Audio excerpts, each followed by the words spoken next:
په داسې یو نصاب تیارو چې کورونو کې موږ بچو ته وایو او هغه نصاب موږ پاکستان ته نږدې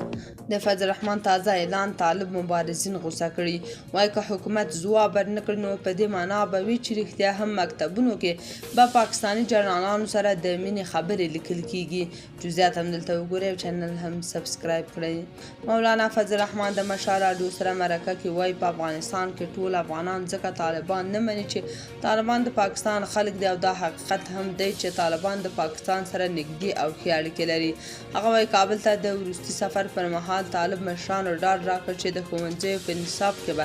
داسې تغیرات راولي چې نور به د ماشومانو له ذهن څخه د پاکستان مخالفت ووځي د هغه یادې خبرې د عامو خلکو او طالب مبارزینو د غبرګونونو سره مخ شوي چې یو شمېر یې دلته تاسو سره شریکوو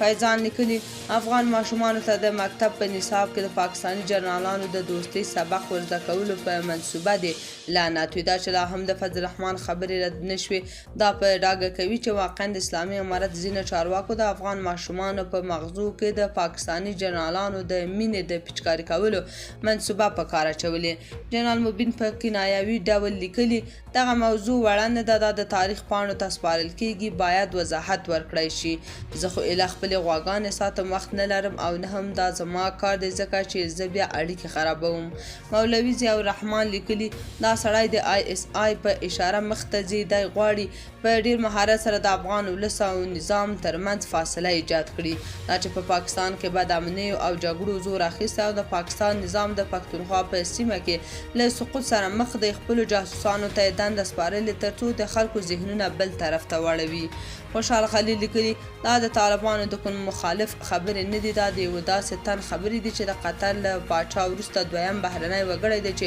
د طالبانو امیر المؤمنین سره یې کتلي دي دا خبرې د تاریخ برخه شوې حتی که طالبان د مصلحت له مخې رد هم کړي فکر نه کوم ردي کړي نجیب ننګیال وایي فضل الرحمن حقیقت ویلی د افغان طالبانو او پاکستان د دښمنۍ چیغې د زرګري جګړې برخه ده دا څنګه دښمني ده چې وزیران او رئیسان یې ګوښه کیږي نو بیرته ورځي پاکستان کې ژوند کوي آیا تاسو تر اوسه اورېدلي چې کوم هندي چارواکی پاکستان کې اوسېدلی وي